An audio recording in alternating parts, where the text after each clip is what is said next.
Αυτό είναι που δεν μπόρεσε ποτέ να χωνέψει η Αμερική, ότι είχε κάτω από τη μύτη της ένα γαλατικό χωριό με ανυπότακτους χωριάτες που δεν δίσταζαν να τα βάλουν με τη σύγχρονη υπερδύναμη και που λάτρευαν σαν επίγειο θεό έναν γενιοφόρο ξεροκέφαλο επαναστάτη.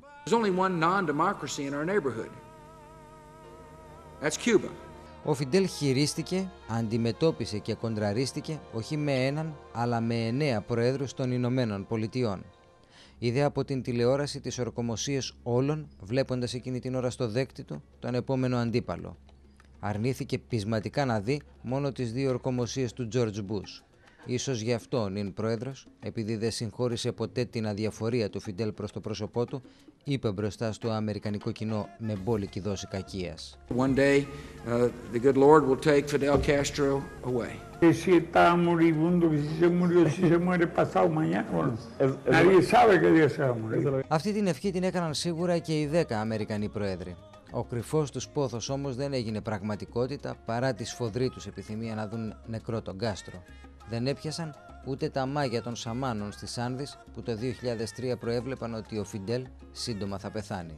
Fidel pues está muriendo, este año le pega el Alzheimer ya definitivamente en serio, se va a enfermar mucho y Chávez deja el poder, yo creo que termina este gobierno. Λυσασμένα και με ιδιαίτερο μένος η Αμερική επιδίωξε αμέτρητες φορές να τον εξοντώσει. Οι ιστορικοί έχουν καταγράψει ούτε λίγο ούτε πολύ 634 απόπειρες δολοφονίας εναντίον του. Καμιά δεν πέτυχε βέβαια. Ο Φιντέλ γλίτωσε από όλες.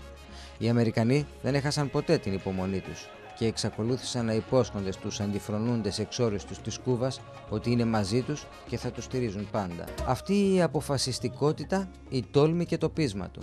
Το θάρρος του ποντικού που τολμά να βρυχάται μπροστά στο λιοντάρι είναι που τον έκαναν σύμβολο αντίστασης σε όλο τον κόσμο και τον έκαναν ίσως τον πιο δημοφιλή ηγέτη.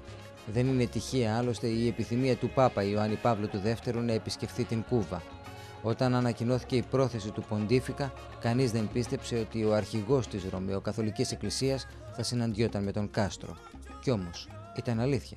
Ο Φιντέλ υποδέχθηκε όπως έπρεπε τον Πάπα και όταν εκείνος απεβίωσε βρήκε άλλη μια ευκαιρία να επιτεθεί στον George Bush. Tantos fueron ahora a llorar ante el cadáver de Juan Pablo II que tanto se opuso a las guerras, que tanto condenó el orden económico mundial impuesto por ese imperio, que tanto condenó el consumismo, que tanto se opuso a esa guerra bárbara de Irak. Ανοιχτός σε όλους τους θρησκευτικούς ηγέτες δέχθηκε με χαρά εκτός από τον Πάπα και τον Οικουμενικό Πατριάρχη Βαρθολομαίο.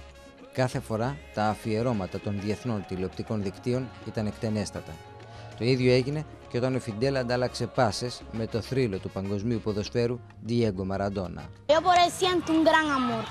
Yo creo que él para mí es la figura más importante de este país y en especial de este planeta, porque él es un hombre muy grande y con nada que nosotros hagamos podemos pagarle lo que hizo por nosotros. ¿Cómo imagina el futuro de Cuba cuando estemos en el escenario vos?